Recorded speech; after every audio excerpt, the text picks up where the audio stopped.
সংগ্রামী সহযোদ্ধা ভাইয়েরা আমার, 17 বছর যাবৎ ফখরুদ্দিন মঈনুদ্দিন থেকে শুরু করে স্বৈরাচার শেখ হাসিনার বিরুদ্ধে আমরা লড়াই করে গিয়েছি। বিএনপির ভারপ্রাপ্ত চেয়ারম্যান জনাব তারেক রহমান সাহেবের নির্দেশনায় 2012 সাল থেকে আমাদের নেতাকর্মীদের উপরে যেভাবে অগণিতভাবে নির্যাতন নিপীড়ন শুরু হয়ে যায়, স্কিমগুলা চালানো হয়, সেসব বর্ণনা যদি এখানে দিতে যাওয়া হয় তাহলে 50টা মুভি হবে, সিনেমা হবে, তবু গল্প শেষ হবে না। শুধু এই জুলাই আগস্ট আন্দোলনের সহযোদ্ধা ভাইদেরকে বলতে চাই, যারা বিএনপির ভারপ্রাপ্ত চেয়ারম্যান জনাব তারেক রহমানকে নিয়ে বিভিন্ন সময় কথা বলেন, তারা রাজনৈতিকভাবে নিজেদেরকে দেউলিয়াত্বের পরিচয় ছাড়া অন্য কিছু নয়। বিএনপির ভারপ্রাপ্ত চেয়ারম্যান জনাব তারেক রহমান সাহেব যখন দেখেছেন 13-14 তারিখ থেকে এই স্বৈরাচার হাসিনা দেওয়া কোটা বিরোধী আন্দোলনে ছাত্ররা মাঠে নেমেছে, সাধারণ ছাত্ররা মাঠে নামলো, জাতীয়তাবাদী ছাত্রদল মাঠে নেমে আসতেন, আমাদেরকে নির্দেশনা দিল এই ছাত্রদের পাশে আমাদেরকে থাকতে হবে, এটাই আমাদের দেশ, এই দেশে কোনো বৈষম্য স্থান হবে না, আমরা ইনশাআল্লাহ এই যুদ্ধে বিজয় হব, এই যুদ্ধের মধ্য দিয়েই আমরা স্বৈরাচার হাসিনার বিদায় ঘটাবো। বিএনপির ভারপ্রাপ্ত চেয়ারম্যান জনাব তারেক রহমান সাহেব আমাদেরকে 14 তারিখে এই নির্দেশনা দিয়ে দিয়েছিলেন। আমাদেরকে বলেছিলেন নেতৃত্ব পর্যায়ের লোকেরা যদি রাজপথে থেকে এই ছাত্রদের ভিতরে থেকে লড়াই সংগ্রাম করে তাহলে হাসিনা প্রথম দিক দিয়ে আমাদেরকে ম্যাসেকার করে দিতে পারে, স্টিমুলার চালাইতে পারে। পাশে থেকে নেতৃত্ব দিতে হবে, সাধারণ যে আমাদের নেতাকর্মী আছে তাদেরকে ওদের ভিতরে ঢুকিয়ে দিয়ে আমাদেরকে আন্দোলন সফল করতে হবে ইনশাআল্লাহ। 19 তারিখ কিন্তু বিএনপির কর্মসূচি ছাড়া এই বৈষম্য বিরোধী এখন যে নতুন দল ছাত্ররা করেছে তাদের কোনো কর্মসূচি ছিল না।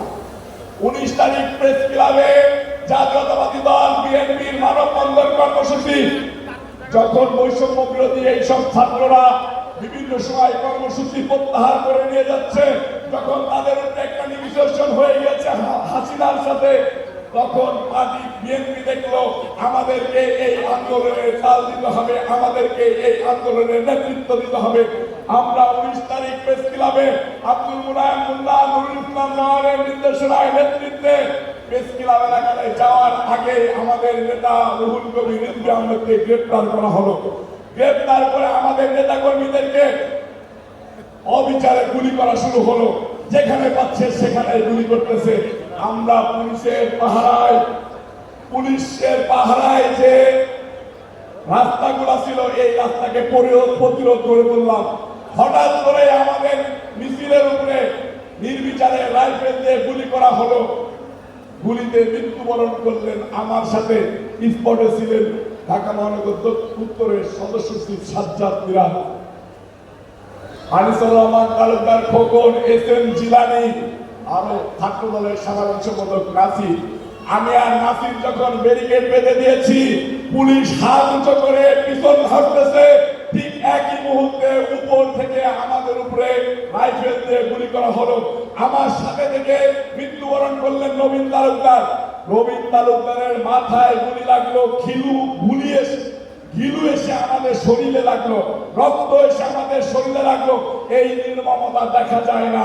আমাদের সাথে সাথে আরেকজন ছাত্ররা গুলিবিদ্ধ হলেন, ঢাকা কলেজ ছাত্র দলের সাধারণ সম্পাদক মিল্লা, আমাদের ঢাকা কলেজের সহযোদ্ধা ইমরান, একই জায়গায় আমাদেরকে টার্গেট করে গুলি করলে 5-7 জন লোক গুলিবিদ্ধ হয়ে ওইখানে লুটে পড়ে যায়। আমরা সেই নির্মমতা দেখে মনে করলাম যে এই লাস্টে কাঁদতে কাঁদতে পার্টি অফিসে যাওয়ার থেকে এই লাস্টে পার্টি অফিসে পাঠিয়ে দিয়ে আমরা আমার যুদ্ধের ময়দানে লড়বো। আমাদেরকে লড়তে শিখিয়েছেন বিএনপির ভারপ্রাপ্ত চেয়ারম্যান জনাব তারেক রহমান। বিএনপির ভারপ্রাপ্ত চেয়ারম্যান জনাব তারেক রহমানকে এই 17 বছরে শত নির্যাতন করে দমিয়ে রাখতে পারে নাই। তাই আমরা যদি বিএনপির ভারপ্রাপ্ত চেয়ারম্যান জনাব তারেক রহমান সাহেবের কর্মী হয়ে থাকি, আমাদেরকেও দমিয়ে রাখতে পারবে না।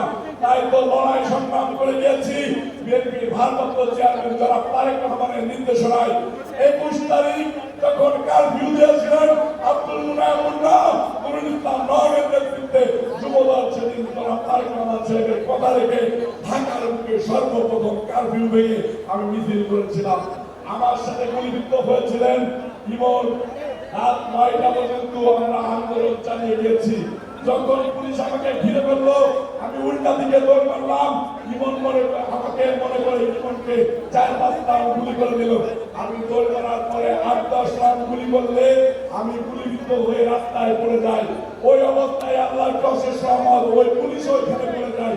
আমাকে আমার 2 জন সহযোদ্ধা রাস্তায় দেখে কোন রকম ভ্যানে করে নিয়ে তাদের বাড়িতে রাখে। 7 দিন পরে ইনশাআল্লাহ ওই গুলিবিদ্ধ অবস্থায় ঘুরাইতে এই মৎস্য ভবন থেকে শাহবাগ মোড় সকাল 9টা বাজে আজকের এই 4 তারিখ ঢাকা মহানগর দক্ষিণ যুবদল দখল নিয়েছিল। সেদিন কিন্তু আমরা এই 90 দল এনসিপি বলেন আর কোন লুকিয়ে থাকা গুপ্ত সংগঠনকে বলেন শাহবাগ মোড়ে দেখি নাই।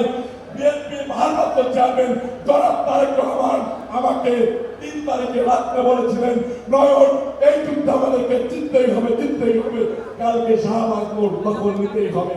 আমরা কিন্তু সকাল 9টা বাজে গিয়ে শাহবাগ মোড় দখল নিয়েছিলাম। আমরা কিন্তু রাত 9টা পর্যন্ত গণভবন মার্চ করে তেলকা বন্ধ দিয়েছিলাম। 5 তারিখে ভোর 5টা বাজে ঢাকা মহানগর দক্ষিণ যুবদল রাজপথে এসে আবার সর্বপ্রথম শাহবাগ মোড় বাংলা মোড় দখল নিয়েছিল। আর যাদের একটা মিছিল নাই, যাদের একটা নেতা কর্মী গুলিবিদ্ধ হয় নাই, যাদের একটা নেতা কর্মী মৃত্যুবরণ করে নাই, তারা এখন বাংলাদেশে বড় বড় কথা বলে বাংলাদেশের স্বাধীনতার সার্বভৌমত্ব নিয়ে ষড়যন্ত্র করে। বিএনপির ভারপ্রাপ্ত চেয়ারম্যান জনাব তারেক রহমান যদি আবার নির্দেশনা দেয় আবার গুলি খাওয়ার জন্য প্রস্তুত আছি, মৃত্যুর মুখোমুখি দাঁড়িয়ে যুদ্ধ করার জন্য প্রস্তুত আছি। সকল নেতৃবৃন্দকে ধন্যবাদ জানিয়ে আমি আমার বক্তব্য শেষ করতেছি। বাংলাদেশ জিন্দাবাদ।